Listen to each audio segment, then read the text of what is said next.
बिस्मिल्लाहिर्रहमानिर्रहीम। Dear students, मी doctor Kashif और आज का हमारा जो टॉपिक है वो है potential difference, lecture number 7, second year physics. Potential difference को अंडरस्टैंड करने के लिए हम एनालॉजी का सहारा लेंगे, क्योंकि सेकेंड ईयर के अंदर इलेक्ट्रिसिटी और मैग्नेटिज्म के अंदर बहुत से ऐसे पैरामीटर्स हैं, बहुत सी ऐसी क्वांटिटीज़ हैं जिनको समझने के लिए हम ग्रेविटेशनल फील्ड या ग्रेविटेशनल फील्ड के अंदर जो पैरामीटर्स होते हैं उनका सहारा लेते हैं, क्योंकि वो डेली लाइफ में आप उन चीज़ों को यूज़ करते हैं और उनको अंडरस्टैंड करना भी आसान होता है। इसलिए पोटेंशियल डिफरेंस को अंडरस्टैंड करने के लिए पहले हम ग्रेविटेशनल फील्ड के अंदर जाके कुछ चीज़ों को अंडरस्टैंड करेंगे। तो यहाँ पे आप देख रहे हैं कि ये हम ग्रेविटेशनल फील्ड के अंदर मैंने दो मैसेज लिए हुए हैं ऑन द सरफेस। एक मैस m1 है और दूसरा मैस m2 है। m1 का मैस ग्रेटर है एज कंपेयर टू m2। अब हमें पता है कि ग्रेविटेशनल फील्ड के अंदर जो ग्रेविटेशनल फोर्स है उसकी जो डायरेक्शन है वो डाउनवर्ड होती है। अगर इसकी डायरेक्शन डाउनवर्ड होती है, अब हमने यहाँ पे वर्क करवाना है और ये देखना है कि हमें जो वर्क है ग्रेविटेशनल फील्ड के अंदर वो किन किन चीज़ों पे डिपेंड करता है। तो सपोज कर लें कि हमारे पास अगर हम इस मैस m1 को इस सरफेस से लेके इस हाइट तक लेके जाना चाहते हैं, इस हाइट तक, तो यहाँ पे सिंपल सा नज़र आ रहा है कि जिस ऑब्जेक्ट का मैस ज़्यादा है वहाँ हमें वर्क भी ज़्यादा करवाना पड़ेगा। क्योंकि हमने वर्क क्यों करवाना पड़ रहा है? क्योंकि हमने अगेंस्ट दी फोर्स जाना है। ये देखें, फोर्स की डायरेक्शन इधर है और हमने जो वर्क करवाना है वो सरफेस से इस हाइट की तरफ अगेंस्ट दी फोर्स। और यहाँ पे इसकी जो पोटेंशियल एनर्जी की वैल्यू है वो 0 है। जब वर्क करवाएंगे, सपोज कर लेंगे हमने 10 जूल वर्क करवाया है, तो जितने जूल हम वर्क करवाएंगे उतना इसके अंदर पोटेंशियल एनर्जी में चेंज आ जाएगा या पोटेंशियल एनर्जी स्टोर हो जाएगी। इसका मतलब है W1 is greater than W2। तो यहाँ से हमने क्या सीखा कि वर्क एक किस चीज पे डिपेंड कर रहा है? Magnitude of mass. मैस का मैग्नीट्यूड जितना ज्यादा होगा उतना वर्क भी ज्यादा होगा, और अगर मैस कम है तो हमें वर्क भी कम करवाना होगा। तो ये पहला पॉइंट था जिसको आपने माइंड में रखना है। अब हम आते हैं दूसरे पॉइंट की तरफ। दूसरे पॉइंट के अंदर अब हमने मैसेज जो हैं उनकी अमाउंट सेम ले ली है। अब हम ये करवाना चाहते हैं कि हम वर्क करवाएंगे हाइट h1 तक उसी ग्रेविटेशनल फील्ड के अंदर, और फिर वर्क करवाएंगे हाइट h2 तक। तो नजर आ रहा है हमें कि अगर हम कोई भी एक मैस ले लें, क्योंकि दोनों की मैग्नीट्यूड सेम है, अगर हम h1 तक लेके जाते हैं तो हमें कम वर्क करवाना पड़ेगा, और हम उसी ऑब्जेक्ट को अगर h2 तक लेके जाते हैं तो हमें ज्यादा वर्क करवाना पड़ेगा।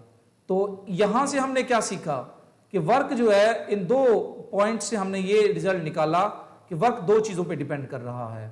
एक मैस पे, मैस जितना ज्यादा होगा वर्क उतना ज्यादा करवाना पड़ेगा अगेंस्ट दी ग्रेविटेशनल फोर्स, और दूसरा हाइट, जितनी हाइट ज्यादा होगी वर्क आपको उतना ज्यादा करवाना पड़ेगा। यहां से हमने ये चीज सीखी, और अगर इन दोनों पॉइंट्स को हम इकट्ठा करें तो आपने देखा होगा कि हम work in the form of potential energy अगर मेजर करना चाहें तो वो इक्वल होगा mgh के। सपोज कर लें कि हमारे पास एक ऑब्जेक्ट है, सपोज कर लें उसका मैस हम 1 यूनिट ले लेते हैं, और इसको हम 20 मीटर हाइट तक लेके जाना चाहते हैं। यहां मैं एक बात है जिसको बार बार दोहराऊंगा और आपने इसको गौर से सुनना है। मैं ऑब्जेक्ट को लेके गया नहीं हूं, यहां पे यह है सरफेस पे। अगर मैं उसको 20 मीटर हाइट पे लेके जाऊं तो उसके अंदर कितनी पोटेंशियल एनर्जी स्टोर हो जाएगी, या पोटेंशियल एनर्जी में चेंज कितना आएगा, या वर्क कितना होगा, वो इस फार्मूले से आप मेजर कर सकते हैं। जी की वैल्यू आप 10 रखें, हाइट 20 है, और m की वैल्यू हमने 1 रखी है 200 जूल। तो इसका मतलब क्या हुआ कि ग्रेविटेशनल फील्ड के अंदर एनर्जी के बारे में कौन इंडिकेट कर रहा है? वो है हाइट। हाइट हालांकि 20 मीटर है, अगर हम ऑब्जेक्ट को 20 मीटर तक लेके जाएं तो उस ऑब्जेक्ट के पास जो पोटेंशियल एनर्जी होगी वो 200 जूल होगी। हम लेके गए नहीं हैं, अगर हम लेके जाएं तो इसका मतलब है इस ऑब्जेक्ट की जो एनर्जी है, जो पोटेंशियल एनर्जी है, उसके बारे में किसने इंफॉर्मेशन दी? हाइट ने। अगर हम यही हाइट बढ़ा देते हैं तो इसके अंदर पोटेंशियल एनर्जी भी इंक्रीज हो जाएगी। तो ये सारी की सारी कहानी, ये एग्जामिनेशन पॉइंट ऑफ व्यू से आपने इसमें कोई चीज़ ना लिखनी है और ना ही बतानी है। इस चीज को, इस कंसेप्ट को माइंड में रख के अब हम पोटेंशियल डिफरेंस की तरफ आते हैं। ये यहां पे अब मैंने कुछ चीजों को ग्रीन कलर के अंदर चेंज कर दिया है ताकि हम दोनों चीजों को इजीली कंपेयर कर सकें। अब हम ग्रेविटेशनल फोर्स की बजाय अब हम आ जाते हैं इलेक्ट्रोस्टैटिक फोर्स के अंदर। सपोज कर लें कि ये अगर यहाँ पे पॉजिटिव प्लेट है और यहाँ पे नेगेटिव प्लेट है, तो इसकी डायरेक्शन हमेशा पॉजिटिव टू नेगेटिव होगी, तो इसलिए हमने भी यहाँ पे इसको डाउनवर्ड डायरेक्शन में शो किया हुआ है। अब यहाँ मैसेज की जगह चार्जेस ले आएंगे। हमारे पास ये ऑब्जेक्ट है, इसका चार्ज है Q1, दूसरे का चार्ज है Q2, और हम इसको किसी एक सेम पोटेंशियल पे लेके जाना चाहते हैं, तो कहां पे ज्यादा वर्क करवाना पड़ेगा? तो बहुत आसान सी बात है, जिसका चार्ज ज्यादा होगा उस पे वर्क भी ज्यादा होगा। चार्ज का अमाउंट ज्यादा है तो वर्क भी ज्यादा करवाना पड़ेगा, और अगर चार्ज का अमाउंट कम है तो वर्क भी कम करवाना होगा। बिल्कुल उसी तरीके से जैसे हमने मैथ्स के अंदर किया था। अब दूसरा कंसेप्ट, अब हम हाइट की जगह यहां मैंने लिखा है V1 और V2। अगर हम अब चार्जेस जो है उनके अमाउंट सेम ले रहे हैं, अब हम किसी एक चार्ज को V1 तक ले जाए, उसका पोटेंशियल V1 हो और V2, तो कहां पे ज्यादा वर्क करवाना पड़ेगा? V2। चार्ज के अमाउंट सेम है, तो इसका मतलब क्या हुआ? इलेक्ट्रोस्टैटिक फोर्स के अंदर, या हम यहां पे फील्ड की बात करें तो वर्क किस चीज पे डिपेंड करेगा? यहां पे इलेक्ट्रिक फील्ड के अंदर वर्क जो है वो डिपेंड करेगा दो चीजों पे, एक चार्ज और एक पोटेंशियल।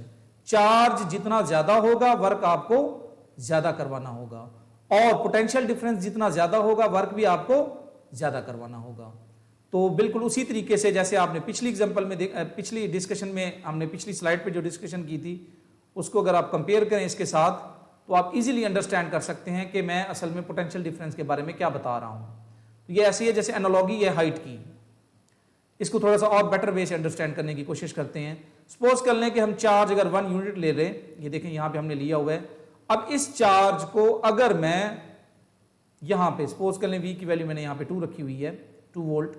मैं अगर इसको यहां पे लेके जाना चाहूं, लेके गया नहीं हूं, तो मुझे कितना वर्क करवाना होगा? मैं ये फार्मूला यूज करूंगा, ये वाला फार्मूला यूज करूंगा। और अगर यहां पे पोटेंशियल एनर्जी की वैल्यू 0 है, जब मैं वर्क करवाऊंगा, जितना मैं वर्क करवाऊंगा उतना पोटेंशियल एनर्जी में चेंज आ जाएगा। तो ये भी आपने दूसरा पॉइंट है जो माइंड में रखना है। जितना वर्क होगा उतना उसके अंदर पोटेंशियल एनर्जी स्टोर हो जाएगी। तो यहां से हमने पोटेंशियल डिफरेंस को अंडरस्टैंड किया। हमने उस ऑब्जेक्ट को मैं इस V तक लेके नहीं गया, लेकिन अगर मैं इसको लेके जाऊं तो उसके अंदर इतनी एनर्जी स्टोर हो जाएगी। तो इस पूरी कहानी से मैं एक लाइन में अगर इसको आपको अंडरस्टैंड करवाना चाहूं, पोटेंशियल डिफरेंस एनर्जी नहीं है, लेकिन ये इंडिकेशन है एनर्जी की। अगर V की वैल्यू बढ़ रही है तो इसका मतलब है उसके अंदर एनर्जी, पोटेंशियल एनर्जी ज्यादा स्टोर हो रही है। ठीक है, अब इसको हम अपने एग्जामिनेशन पॉइंट ऑफ व्यू से इसकी डेफिनेशन और इसको और ज्यादा एक्सप्लेन करते हैं। तो ये जो 2 स्लाइड्स मैंने आपको बताई हैं, ये जस्ट अंडरस्टैंड करने के लिए, ये वाली स्लाइड और ये वाली स्लाइड।